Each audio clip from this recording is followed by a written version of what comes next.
Hi, everybody, and welcome back. My name is Melissa, and this year I'm sharing 365 tips for frugal living. And for those of you who don't know, I am a minimalist. I have been a minimalist for over a decade now. I have gradually gotten rid of more and more and more. I live in a 400 square foot home with my teenage child, and I live a fairly simple life. Um, I have recently unlocked two new levels of minimalism. I mean, I already had a pretty small wardrobe, but I figured out the whole wearing the same dress thing, and that's super exciting for me now. And I figured out the whole using the shampoo bar and conditioner bar instead. And I'm also like I really like earth friendly things too. So it's going to eliminate a lot of plastic bottles. It eliminated styling products. This is my hair. This is naturally curly hair with no styling products. Just the shampoo bar and the conditioner bar used as both rinse out and leave-in conditioner. That's like, if you have naturally curly hair, you know that's like unheard of. So uh simplifying that, getting rid of more stuff, and the factor that I am able to get rid of styling products is so incredibly exciting to me, because like my hair is part of my identity. It has been for years. When I was little, I grew up with a mom who thought I had to brush my curly hair every day. So every morning I got my hair brushed before going to school, and got made fun of for having a big head of frizz. If you grew up in the 80s and you had naturally curly hair, you know my pain probably. So I I got a perm in like 5th grade, and I thought for all of middle school, I just thought the perm had lasted so incredibly well. It's just because once I had a perm and started taking care of my own hair, I learned all of the tricks to taking care of naturally curly hair. And it was a huge part of my identity. So the factor that I have found a way to simplify that is incredibly exciting. I feel like I have unlocked a whole new level of minimalism. And so uh, being minimalist is really beneficial to frugality. Minimalism, simplicity, and frugality, I feel like it's all a cycle, because it all allows you to achieve more. Because one, since I'm a minimalist, I don't require a lot. I live in the 400 square foot home, so obviously my bills are cheaper. My housing expenses are less than $1,000 a month. That's the mortgage, that's the utilities, that's the HOA fees, which also includes like my garbage and my water bill.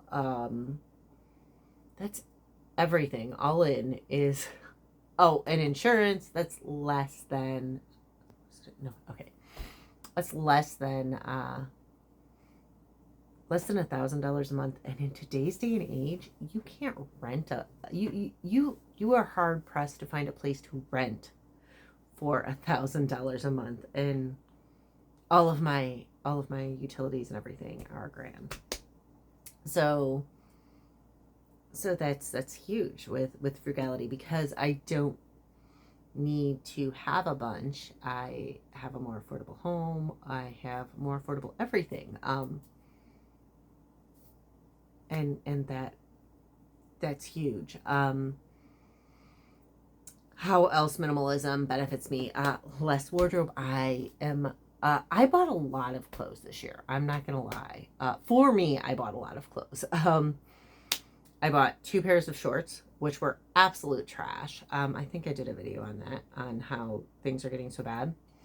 I bought 2 pairs of summer weight pajamas, because my summer weight pajamas, there was literally, I mean, they were so old, there was no fabric really left to alter, because like you could literally see through it. So I didn't even try, because they'd gotten so thin.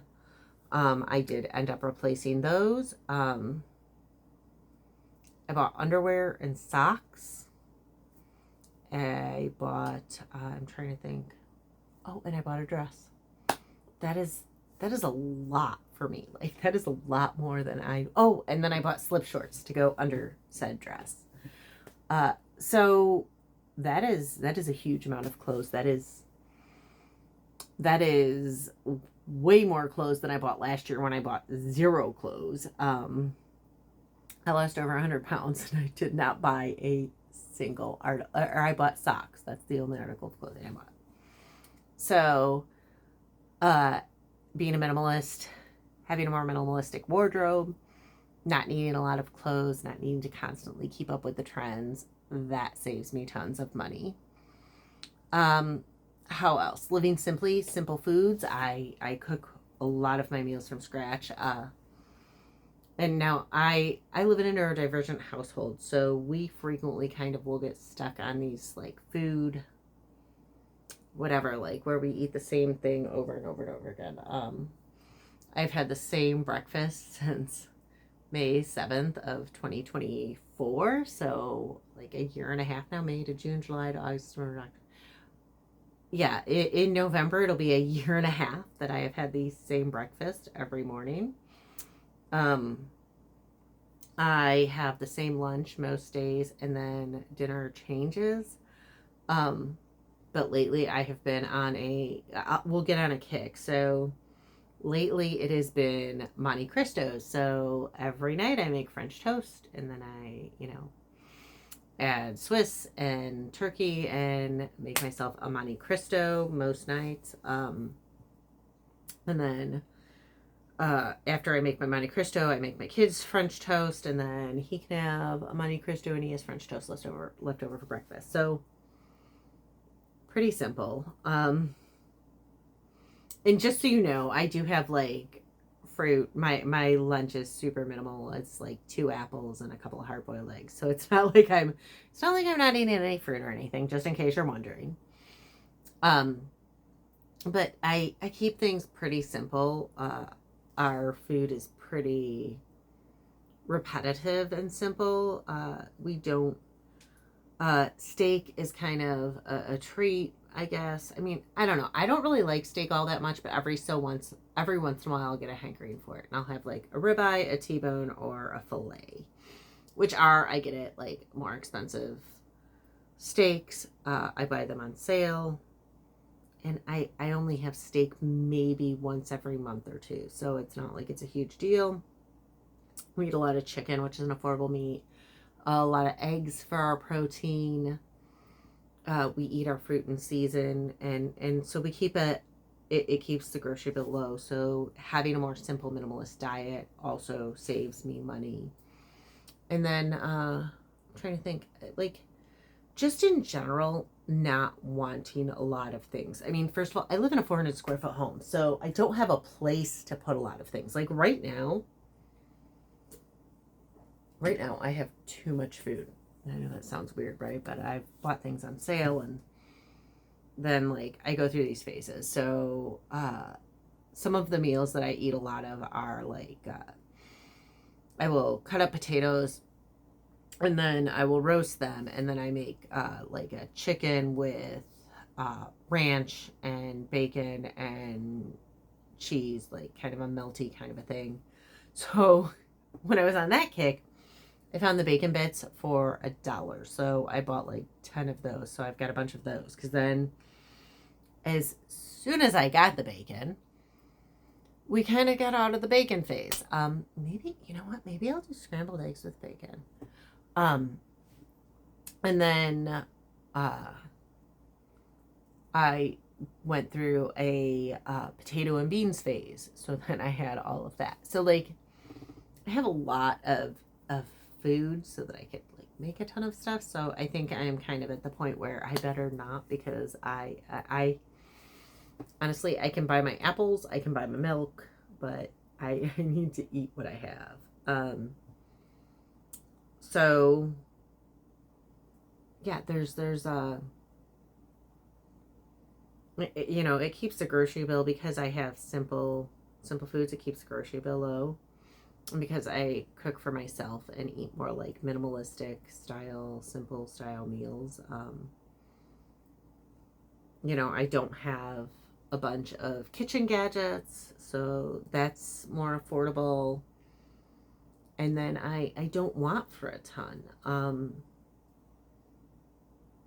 don't, every time I buy something, I have to figure out a place to put it. And when you don't have a lot of room, there's not a lot of places to put it. So it helps me want less because I don't have the space, and uh I don't want to waste the money, and in general I don't feel the need for a lot of stuff. Like, somebody was talking about getting me a gift or getting something, and I hate gifts.